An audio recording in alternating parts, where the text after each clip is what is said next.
Vous êtes tous au courant qu'il y a quelques projets lancés. Pas seulement de projets lancés, il y a aussi la vision de ceux-là qui gouvernent la province.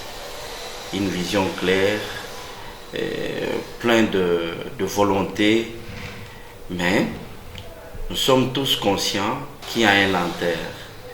Sûrement, ce lenteur peut être technique ou carrément causé par une manœuvre probablement financière, mais cela n'empêche pas de louer ou d'apprécier la vision qu'a le gouverneur.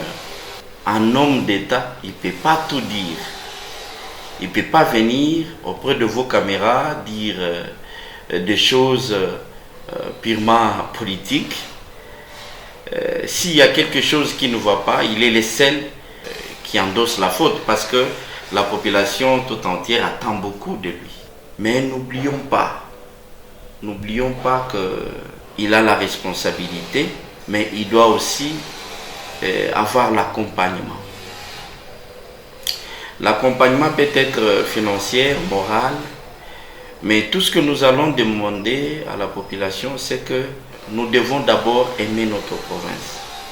Quand on parle d'aimer la province, ça veut dire en tant que patriote, quels que soient les défis, quels que soient les problèmes qu'on a, nous devons soutenir notre province. Le ministère de l'Intérieur, il est en train de se battre. Le ministre de l'Intérieur est en train de se battre jour et nuit pour instaurer un climat de paix et de quiétude pour toute la population de la province du Tanganyika. Car cela n'empêche les chefs de quartier, le bourgmestre des communes, les commissaires de la police doivent aussi jouer leur rôle. La question qu'on doit tous se poser, est-ce que nous allons continuer à critiquer la province ou soit proposer des pistes et des solutions pour que la province se développe? C'est ça des questions que nous devons tous se poser. Parce que ce que nous voyons actuellement, il n'y a que des critiques et des critiques. Exactement parce qu'ils portent la vision. La vision est vaste, il est tout à fait clair. Et vous êtes sans ignorer qu'il est sous plusieurs fronts de chantier. Vous avez vu récemment qu'il y a eu des Chinois qui font la route de Kalemi vers Manono. Apparemment, il y a des avancées. Mais tout ce que nous allons demander, ce n'est pas de la magie.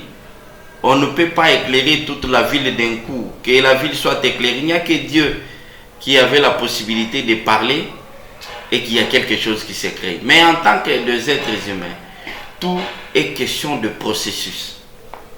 Même nous qui travaillons dans le secteur privé, si vous n'avez pas un canevas, un processus à suivre pour atteindre un objectif, vous n'allez pas y arriver. C'est ainsi que nous demandons aussi à la population du Tanganyika d'être apaisée, d'être derrière ce gouvernement, d'accompagner la vision, de voir où ça cloche et chercher à pallier à ce problème. J'ai toujours dit à chaque fois que nous reflétons ce que nous avons reçu de nos parents.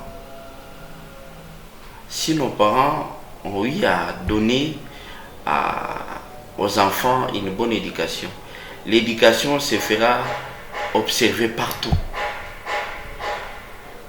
La manière de critiquer, il y a de manière propre de critiquer. Et surtout, lorsqu'on critique, on propose directement des pistes, des solutions. Cela prouve la maturité dans la manière de critiquer. Mais lorsque vous critiquez à la longueur de journée, sans proposer quoi que ce soit, mais c'est de la haine, c'est de la jalousie. Dans la vie, il faut chercher à équilibrer les choses. Vous ne devez pas être très colérique, parce que plus vous devenez colérique, plus vous devenez déséquilibré. Tout ce qui proviendra de vous ne sera pas stable. C'est ainsi que nous demanderons à cette jeunesse d'être calme, apaisée, équilibrée et de chercher des pistes et des solutions pour développer ensemble la province qui regorge jusqu'alors des potentiels très très importants.